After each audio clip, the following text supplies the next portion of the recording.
ఓ 2-3 ఎకరాల పత్తి చేను కరువు వచ్చి పంట ఎండిపోతుంటే, విత్తనం దశలోనే మొలక దశలోనే ఎండిపోతుంటే కాపాడుకోవడం ఎంత కష్టమో నీకు తెలుసా? ఓ బిందులో నీళ్లు పెట్టుకుని ప్రతి మొలక దగ్గర బొట్టు బొట్టు వేసి కాపాడుకోవడానికి రైతు పడే ప్రయాస నీకు తెలుసా? ఆ పేద రైతుల బావులెందుకండే మా పల్లెల్లోన ఆ యాతన ఎప్పటికీ గుర్తుండిపోతుంది తెలుసా అన్నాడు ఒక ఆయన నాతో. వైఎస్ఆర్ మీద స్టోరీ చేస్తే చూసి, వరదలో కొట్టుకుపోతున్న వాడిని ఎవరో కాపాడితే ఒడ్డుకు చేరిన తర్వాత ఎన్నైనా చెప్పొచ్చు, కానీ ఆ వరదలో కొట్టుకుపోతున్నప్పుడు ఆ కాపాడిన వ్యక్తి ఉన్నాడు చూసారా, ఆ వ్యక్తిని మాత్రం ఎప్పటికీ మర్చిపోకూడదు అన్నాడు. ఇంకొక ఆయన అయితే, ఆ కరువు కాలం మళ్ళీ రాకూడదు అని చేతులెత్తి శతకోటి దండాలు పెట్టాలి దేవుడికి అన్నాడు. కర్నూలు అయింది. చాలా మంది చాలా రకాల రెస్పాన్సెస్ ఫోన్లోను మెసేజ్ల్లోనూ చెప్పారు నాకు వైఎస్ఆర్ స్టోరీ చేస్తే. పైగా ఒక యువకుడి అనుభవం అని నేను కోట్ చేస్తే ఆయన కూడా ఇదిగో ఇలా రెస్పాండ్ అయ్యాడు. ఆయన ఫస్ట్ టైం మన కీటాక్స్ లో రియాక్ట్ అవ్వడం. ఇక చాలా మంది ఎస్ మా అనుభవం కూడా అలాంటిదే, మా అనుభవం కూడా అలాంటిదే, మా అనుభవం కూడా అలాంటిదే అని పదే పదే పదే పదే చెబుతూ కొన్ని వందల కామెంట్లు వచ్చినాయి. అవన్నీ చూసిన తర్వాత అసలు నాయకత్వం అంటే ఏంటి, నిజమైన నాయకత్వం జీవితాల్ని ఎలా ట్రాన్స్ఫార్మ్ చేయగలుగుతుంది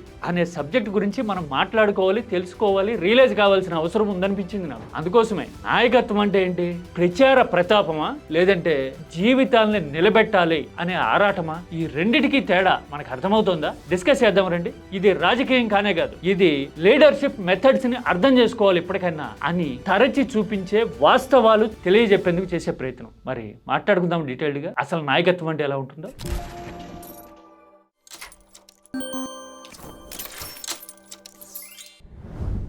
నాయకత్వం అంటే ఫలానా వాళ్ళదే అని ఆ పార్టీని సమర్థించే అభిమానులు జెండా నెత్తిన పెట్టుకుని, కొందరైతే 2-3 జెండాలు కలిపి మోస్తూ ప్రచారం చేసుకోవడం కనపడుతూ ఉంటుంది కదా. ఇంకొందరైతే అసలు ఇల్లాజికల్ గా, ఇర్రేషనల్ గా అసలు నాయకత్వం చేసిన తప్పుల్ని కూడా నెత్తినేసుకుని మోస్తూ అడ్డగోలుగా వాదించడం కూడా కనపడుతుంది. 2 sides of the coin. Open గా చెప్తాం. మరి అసలు రియల్ లీడర్షిప్ అంటే ఏంటి? ఏంటి బెంచ్ మార్క్, కొలత ఏంటి, మెజర్మెంట్? నాయకత్వం ఒక 5 ఏళ్లు పరిపాలించిన తర్వాత వాళ్ళ ముద్ర ఎలా కనబడుతుంది జీవితాల మీద, రాష్ట్రం మీద, అన్నిటికీ మించి జనరేషన్స్ మీద. అంతే కదా, 5 ఏళ్ళు అంటే బిగ్ టైం. ట్రాన్స్ఫార్మేషన్ చేసి చూపించడానికి కావాల్సినంత టైం. మరి ట్రాన్స్ఫార్మ్ చేయగలిగారా లేదా, ఎంత కమిటెడ్ అనే విషయాన్ని ఎవరు చెప్పాలి?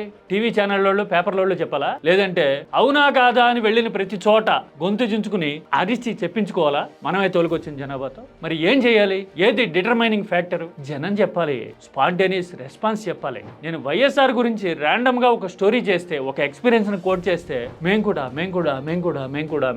అని ఉమ్మడి ఆంధ్రప్రదేశ్ అంటే ఆదిలాబాద్ నుంచి అనంతపురం వరకు వందల వాయిస్లు కీటాక్స్ లాంటి ఒక ప్లాట్ఫామ్లోనే వందల వాయిస్లు, ఒపీనియన్స్ ప్రివైల్ అయినాయంటే ప్రభావం ఏ స్థాయిలో ఉన్నట్టు. పైగా అందరూ మాకు అభిమాన నాయకుడను, మేము కలిసి ఫోటో దిగామనో అలా చెప్పడం కాదు.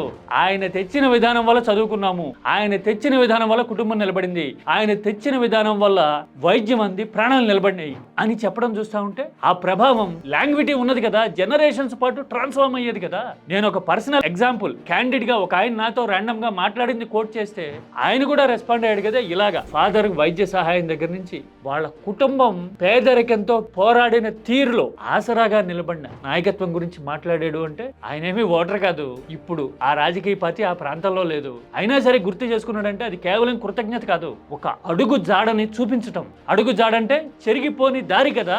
అందుకోసమే నాయకత్వం అంటే అలాంటి అడుగు జాడలు ఉండి తీరాలి. జీవితాలని ట్రాన్స్ఫార్మ్ చేశారు అని మీడియా సంస్థలో, కార్యకర్తలు, లేదంటే సొంతంగా ఆ నాయకులే మేము మార్చేశాము అని చెప్పుకోవటమో కాదు, జనం చెప్పాలి. అలా జనం ఎవరి గురించి చెప్తారో అనే దాన్ని బట్టి నాయకత్వం అంటే అలా ఉండాలి అనే బెంచ్ మార్క్ ఆ ఏరియాలో తీసుకోవచ్చు ఒక రకంగా. అవునా కదా? మరి విజన్ అంటే ఏంటి? కాలక్రమేణా టెక్నాలజీ ఎవాల్వ్ అవుతున్నప్పుడు వచ్చే స్వాభావికమైన సహజ సిద్ధమైన మార్పుల్ని అన్ని తమ గొప్పగా ప్రచారం చేసుకోవటమా విజన్ అంటే? అదేనా విజన్? లేదంటే పేదలకి ఉచిత విద్య, వైద్యం అందించి భవిష్యత్తు చూపిస్తే గనక, నిలబెడితే గనక ఆ జీవితం, ఆ కుటుంబం ఇక ఎప్పటికీ అప్లిఫ్ట్మెంట్ అంటారే, ఉన్నతీకరించబడుతుంది అంటారే, అలాంటి అప్లిఫ్ట్మెంట్ అనేది సాధ్యమవుతుంది అని ఆలోచించటం. ఏది రియల్ విజన్? ఓ పక్కనేమో టెక్నాలజీ పేరుతోనో, ట్రెండీగా ఉన్న వర్డ్స్ తోనో, కీవర్డ్స్ తోనో ప్రచారం చేసుకుని అసలు ఆ టెక్నాలజీ అంటే మాకు ఇష్టం అని చెప్పి ప్రచారం చేసుకోవడాన్ని విజన్ అనే మోడల్ మనం చూస్తా ఉన్నాం. నాకు కూడా టామ్ క్రూజ్ అంటే చాలా ఇష్టం. మిషన్ ఇంపాసిబుల్ ఎప్పుడు వస్తుందా అని నేను ఎదురు చూస్తూ ఉంటా.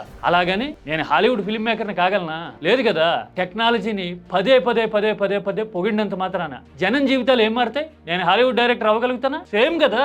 మనం ఒక యూటోపియన్ ప్రచారంలో పడి చిక్కుకొని సాలెగుళ్ళో ఇరుక్కున్నట్టుగా విలవిల్లాడుతున్న పరిస్థితి కనపడతా ఉంటది కదా రాజకీయంలో. మరి నిజంగా ట్రాన్స్ఫార్మ్ చేసేవాళ్ళు, రియల్ ట్రాన్స్ఫార్మర్స్ అయితే పేదలు, బడుగులు, కులం ఏదైనా కావచ్చు, మతం ఏదైనా కావచ్చు, ఆర్థికంగా వెనకబడిపోయిన వాళ్ళు ఉంటారు చూసారా, ఏ కులంలోనే ఉంటారు వాళ్ళు. సో కాల్డ్ ఫలానా క్యాస్ట్ అని చెప్పుకుని ఫలానా పార్టీని భుజాన్ని వేసుకునే వాళ్ళలో కూడా ఉంటారు. నేను క్లియర్ గా చెప్తున్నా. అంటే అలాంటి వాళ్ళందరికీ సహాయపడే నేచర్ ఉండటం, నేచర్ కాదు నిజంగా పెక్యులియర్ గా, క్లినికల్ గా వాళ్ళకి సాయపడాలి అనుకోవటం జీవితాలు మార్చడం కదా అసలు విషయం. మరి ఈ విషయం మనకి ఎప్పుడన్నా తట్టిందా? ఇవన్నీ వైఎస్ఆర్ కేవలం 5 ఏళ్ల, ఆ తర్వాత 3 నెలలు పరిపాలన చేసింది కేవలం 5 సంవత్సరాల 3 నెలలు మాత్రమే. ప్రతి గుండె చప్పుడు విన్నాడు, ప్రతి పేదవాడికి తోడుగా ఉన్నాడు.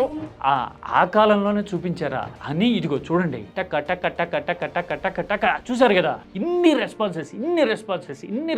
బహుశా ఈ కామెంట్లు పెడుతున్నప్పుడు వాళ్ళ కళ్ళు చెమ్మగిల్లు ఉంటాయేమో అనిపించింది ఆ భాష చూస్తే నాకు. ఇలాంటి ఆర్ద్రత కనపడింది అంటే బహుశా నాయకత్వం అంటే, ఆ ముద్ర అంటే అలా ఉండాలేమో కదా. లీడర్షిప్ ట్రెండ్స్ గురించి మాట్లాడుకున్నాం కదా. మరి చాలా మంది జగన్ ని వైఎస్ఆర్ ని కంపేర్ చేస్తుంటారు. వైఎస్ఆర్ లో కనిపించిన ధోరణి జగన్ లో ఉందా అని డిబేట్ చేసే వాళ్ళు కూడా ఉంటారు. బహుశా జనరేషన్ మారడం వల్ల, లేదంటే బ్రాటప్ అనేది విభిన్నంగా ఉండడం వల్ల. బ్రాటప్ విభిన్నంగా ఉండటం అంటే వైఎస్ఆర్ 78 టైం నుంచి జనంలో తిరిగి పెరిగిన నాయకుడు, కొట్లాడి పైకొచ్చిన నాయకుడు, 25 ఏళ్లు ఎదురు చూసిన నాయకుడు. వేరే జగన్ 25 ఏళ్లు కాస్త అటు ఇటుగా అదే వయసు నుంచే ఎంటర్‌ప్రెన్యూర్‌షిప్ అంటే పారిశ్రామికవేత్తగా పవర్ ప్లాంట్ లో ఇంకోటో ప్రతి రంగంలోనూ అడుగుపెట్టి వ్యవస్థని నిర్మించిన అనుభవం ఉంది కదా. అంటే ఏదైనా ట్రాన్స్ఫర్మేషన్ జరగాలి అంటే నిర్మాణాత్మకంగా ఉండాలి అని ఆలోచించే మనస్తత్వం ఏమో అని అనిపిస్తుంది. ఆ గవర్నెన్స్ ని గానీ, ఆ డిజైన్ ని గానీ చూస్తే అమ్మఒడి లాంటి పథకాలని ఊహించగలుగుతామా 2019కి ముందు పరిస్థితుల్లో? అంటే పిల్లల్ని స్కూల్కి పంపితే తల్లిదండ్రులకి ప్రభుత్వం ఆర్థిక సహాయం చేయడం, వ్యవస్థని ఎంతగా స్టడీ చేస్తే సాధ్యమవుతుంది అలాంటి మోడల్. అలాంటివి తీసుకొచ్చినా గానీ